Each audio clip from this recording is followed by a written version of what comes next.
جزوی ہے. نمازیں ہم پڑھ رہے ہیں، روزے ہم رکھ رہے ہیں، مسجدیں عالی شان بنائی ہیں، مدرسے بھی بہت بڑے بڑے بن گئے ہیں، واقعتاً اس میں کوئی شک نہیں.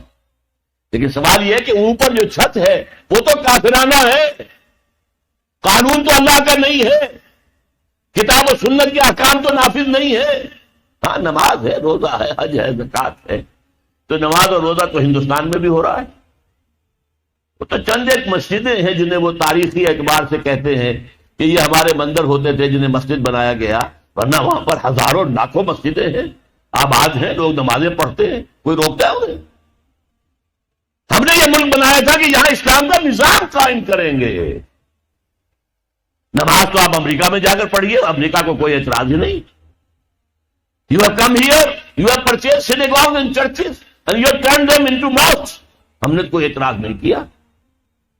تم نے چرچ خریدے، تم نے سینیگاگز خرید لیے جو یہودیوں کی عبادت گاہیں ہوتی ہیں، اور انہیں مسجد بنا لیا. ہم نے کوئی اعتراض نہیں کیا. We never objected.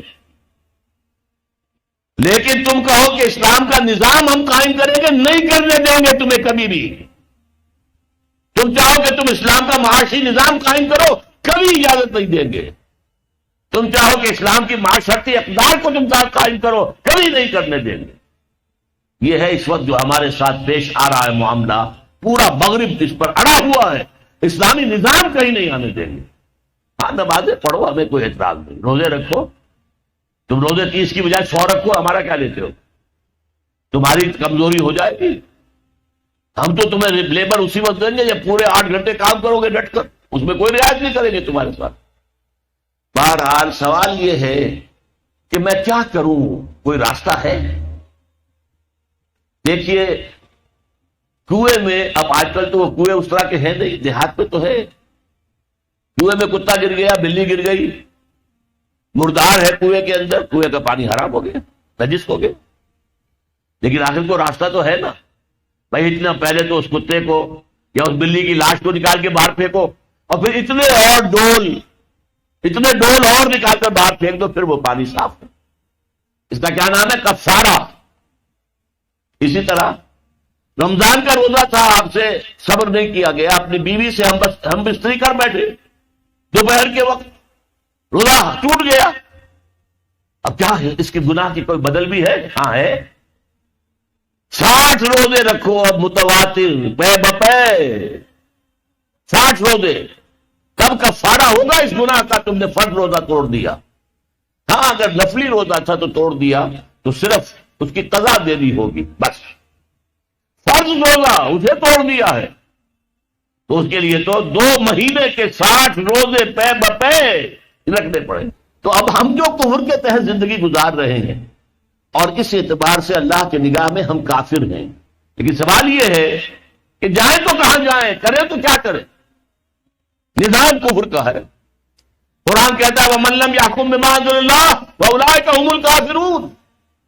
جو لوگ قرآن کی، اللہ کی اتاری ہوئی شریعت کے مطابق فیصلے نہیں کرتے، وہی تو کافر ہے. کافر کسے کہتے ہیں؟ اقبال نے کہا نا، بتوں سے تجھ کو امید ہے، خدا سے نو امیدی، مجھے بتا تو صحیح اور کافری کیا ہے؟ تمہاری ساری امیدیں امریکہ کے ساتھ وابستہ ہیں. وہ مسئلہ طے کرا دے، وہ یہ کرا دے، وہ کرا دے، وہ معاملہ ہمارا. وہی تو سب سے بڑا چور وہی ہے، سب سے بڑا ڈاکو وہی ہے، سب سے بڑا اسلام کا مخالف وہی ہے، اور اسی کے پاس ہم جاتے ہیں. قرآن کا فتویٰ تو یہ کہ تم کافر ہو. ہاں انفرادی طور پر تم مسلمان ہو، اجتماعی طور پر قومی سطح پر تم کافر ہو. وَمَن لَّمْ يَحْكُم بِمَا أَنزَلَ اللَّهُ فَأُولَٰئِكَ هُمُ الْكَافِرُونَ.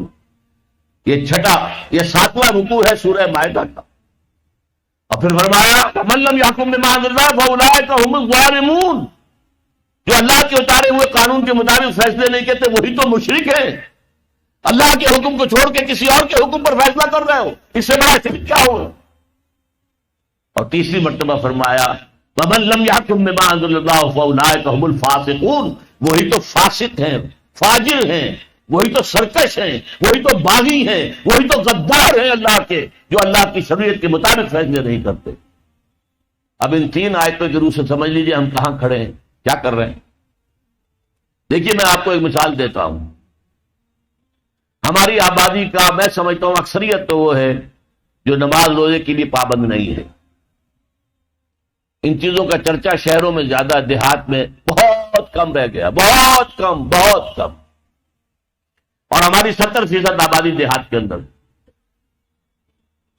اچھا، جو نمازیں پڑھتے ہیں، روزے رکھتے ہیں، خاص طور پر شہروں کے کاروباری لوگ، وہ بلیک مارکیٹنگ بھی کرتے ہیں، وہ حسابات بھی غلط دیتے ہیں، جھوٹ بولتے ہیں، جھوٹ یا حلف اٹھاتے ہیں کہ یہ حساب، ہم حلفیہ میں کہہ رہا ہوں یہ حساب صحیح ہے، جبکہ حساب غلط.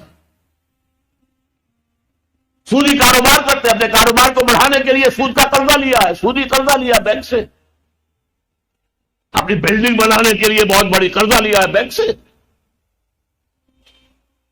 تو ان کی عبادت کیا ہوئی؟ وہ اس آیت کے ذہن میں آ گئے کہ نہیں؟ افتؤمنون ببعض الکتاب وتکفرون ببعض فما جزاء من يفعل ذلك منكم الا خزي في الحياة الدنيا ويوم القيامة يردون الى اشد العذاب وما الله بغافل عما تعملون. لیکن میں ان کو بھی چھوڑتا ہوں.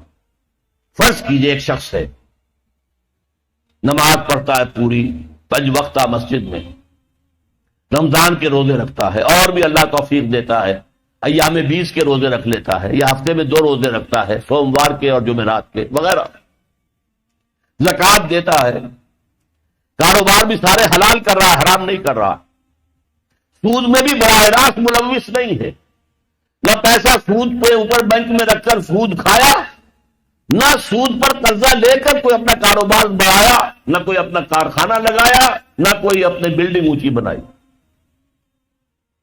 پردہ بھی اس نے اپنے گھر میں بالکل شرعی نافذ کر دیا. وہ اس پورے اسلام پر کاربند ہے جس میں وہ کاربند ہو سکتا ہے اس وقت، لیکن وہ اس قوم کا فرد ہے جو قوم اللہ کے فتوے کے مطابق کافر قوم ہے، جو اللہ کے فتوے کے مطابق مشرک قوم ہے، جو اللہ کے فیصلے کے مطابق فاسق و فاجر قوم ہے. قوم کے فرد تو ہم اسی کے ہیں. چور کا ہاتھ تو نہیں کاٹا جا رہا، ڈاکوؤں کو وہ سزا تو نہیں جا رہی سورہ مائدہ میں جو آئی ہے، ان کے ہاتھ اور پاؤں مقابل سم سے کاٹ دیے جائیں، یا یہ کہ انہیں ملک سے باہر دفع کر دیا جائے، قتلوا تقتیلا، ان کے ٹکڑے کر دیے جائیں. ڈاکوؤں کو کوئی سزا ملتی ہے ایسے؟ اول تو پکڑنے کا کیا سوال، پکڑ گئے تو رشوتیں دے کر چھوٹ جائیں گے. یہاں تو عدل بھی جو ہے خریدا جا سکتا ہے بڑے آرام سے، اور نہیں تو 4-6 مہینے جیل میں رہ لیں گے. وہاں بھی ان کا بڑا راج ہوتا ہے. جو ڈاکو ہوں ان کی تو ہیبت ہوتی ہے، جیل کے صدر خود ان سے ڈرتے ہیں، ساری چیزیں حرام ان کے پاس وہاں بھی پہنچتی ہیں، جیل کے اندر نکل آئیں گے. اللہ خیر صلی اللہ.